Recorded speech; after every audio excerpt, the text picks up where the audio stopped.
someone else is responsible for implementation. So the audit works. So you strengthen things like Auditor General, you strengthen things like Fraud Squad, you strengthen things like the Ombudsman Commission. You don't weaken those mechanisms, which they're all weakened at the moment. And they're weakened because, you see, the Prime Minister determines who gets funding for what. Now, if the Prime Minister decides to cut funding to the Auditor General's office, he decides to cut funding to the Fraud Squad, he decides to cut funding to the Ombudsman Commission, all of a sudden, he's weakening those institutions. But we don't see it because Papua New Guineans don't see the budget books. And they don't understand that systematically, this one man who is in charge of determining Papua New Guinea's future is deliberately weakening the systems that are supposed to make everything else work.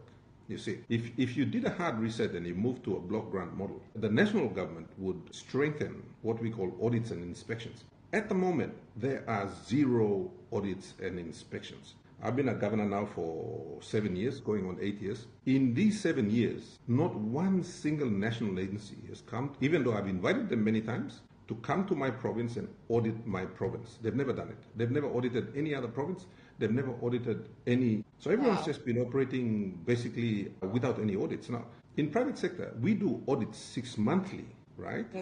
Yeah. Papua New Guinea hasn't done a single audit, I think, in the last 50 years. There's never been an audit. Wow. Exactly. So we're not, and I'm not just talking about financial audits, I'm talking about performance audits. You got to go in and audit the performance of the organization. Other countries do it. Papua New Guinea doesn't. So you're not measuring us against anything. It's just There's arbitrary. no benchmarks. There's no benchmark. There's no benchmark. Full stop. So this is why I call it a tucker box management. Huh? We run like a tucker box. Goodness.